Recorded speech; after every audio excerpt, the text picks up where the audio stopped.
Well, last night, despite their best efforts, the Los Angeles Lakers lost to the Minnesota Timberwolves in the first round of the playoffs, losing in the first round back-to-back years. They lost by about 10 points. It felt like the Lakers were fighting the whole game, but they could just never get any control away from Anthony Edwards and the Minnesota Timberwolves. So obviously this is a disappointing exit. I think the Lakers are probably the most covered team, that goes without saying, in the entire NBA. I think everyone from day one always thinks they're going to win everything, and it's one of those situations, very obviously, where it's never the other team's success. It's always the Lakers are down 2-1, they'll win in 6. Oh, they're down 3-1, they'll win in 7. That's just the story of the league. Every talk show talks about them. It's quite incredible. But anyway, I digress. So the main narrative surrounding this Lakers season was the blockbuster Luka Doncic and Anthony Davis trade. And why was Luka traded? Did the Mavericks GM get the short end of the stick? Did he not ask for enough? Is Luka really contributing to the Lakers? Does he play defense?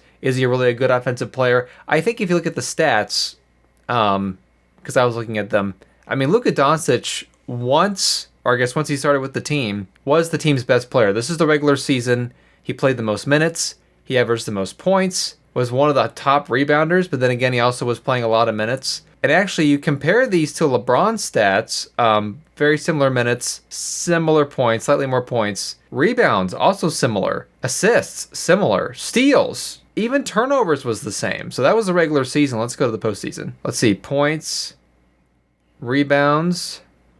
Okay, so James, or LeBron James, barely beat him out, but you sort of see my point that they're the same player. So really, in this trade, what did Luka Doncic add? Because you go back to the Anthony Davis stats, he played just as many minutes, had much more rebounds, more blocks.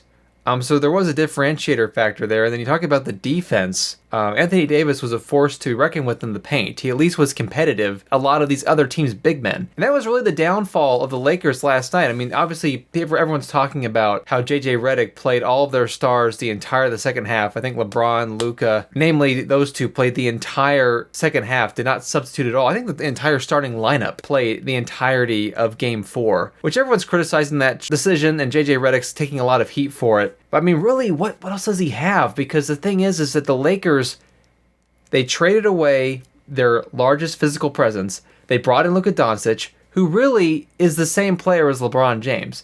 Yeah, LeBron James has historically been a very athletic player. He's been able to control the pace. He's a playmaker. But at this age, I mean, he's settling for a lot more jump shots. Especially last night, he had no energy. And the young Anthony Edwards and the Minnesota Timberwolves, with the physical presence of Rudy Gobert, were just from buzzer to buzzer, despite any attempt by the Lakers, were able to dominate the entire game. They dominated the board. They controlled the pace. And it was just amazing how Anthony Edwards would either get the rebound or he'd get the outlet pass and just take it up the court. And even off of an inbounds pass, was able to create transition offense. So I see the frustration of why JJ Redick's decision basically wear out his stars deliberately. I think it was a bad move. I agree. It wasn't the best decision. But all the Lakers kind of play the same style. They play this sort of half-court offense. There's no one really who can control the pace. I mean, LeBron James, like I said, has become more of a half-court guy, settles for a lot of three-pointers and jump shots. Because he's so out of shape, doesn't play any defense. He takes one dribble and does a fadeaway. He gets some layups to the basket occasionally, but it's not a very energetic style of basketball. Versus Anthony Edwards, I mean, my word, I looked up his stats. He's like, well, I guess I can look it up right now, but I mean, he's like 6'8", I want to say, but he only weighs, well, 6'6", I think. 6'4", okay, 6'4". 6'4", but what about his weight? 225 pounds. Okay, that's not as thin as I thought he was. I thought he was closer to SGA. But anyway, very lean guy. I don't think this is accurate at all. I think he actually is probably about 10 pounds less than this. But he's a very athletic player. Can move the ball effectively. And on a night last night where the entire Lakers team is worn out, especially the starters, can just control the pace of the game. I think Anthony Edwards is definitely the player to watch in the West. I mean, we don't know whether it's going to be the Rockets or Golden State. But because the superstar in the Minnesota Timberwolves is so young, I give them the edge in whoever they play, be it the Rockets or the Golden State Warriors. And I think if it is the Golden State Warriors, the series will go exactly the same way as this one, with the exception that Draymond Green will probably try to take out Rudy Gobert and get technicals, and we'll have all that drama. But anyway, I just think this team is much better, or I guess it's a much better matchup for a young team with a young star and a physical presence like Rudy Gobert against older teams. And I think the bench is also very weak. I think depth in the NBA is very underrated, especially when we think about the return of the big man like Zach Edey, Donovan Clingan, Rudy Gobert. Those kind of players are starting to make a comeback after this whole obsession with the three-point shot. Physical presence is starting to be more of a factor in these games, especially as these long playoff series where you really need depth to succeed as a team, and the Lakers clearly didn't have that. So if I can't think of his name, but if I was the GM of the Lakers, I would really focus on getting some depth. I'm kind of biased, but my team is the Pacers, and just between their drafting, Rick Carlisle's scheming, coaching, and subbing, really been able to get the most out of every player. They have the most players that get to double figures in every game. And if it's not double figures, most if not every player plays. I think they had a couple games back in their series with the Bucks, where I think they had 10 players play, versus the Lakers are very heavily reliant on 7 to 8 players, usually only playing 7 players. So clearly they have no depth. They're focused on superstars. It's a show. There's no actual desire to win a championship. It's all about putting on a show. It's Hollywood. But if I was them, I would really focus on depth. I mean, I don't know who you put in to sort of control the game if you're taking LeBron out or you're playing Doncic out, but maybe play them together less. Because as we've discussed in the stats, I mean, they're basically the same player. They play the same role. So when you have them on the floor together, it's kind of like playing the same person. You just have 2 of them. And I'm not sure how effective that is. You're not creating that contrast. It's not challenging anybody. The offense is very basic. It's very much make a play style offense because you got 2 players doing the exact same thing. There's very little movement, so on and so forth. Okay, so now the Lakers are out. The question now is LeBron James, who I think, let me double check. I believe is he 40? He's either 39 or 40.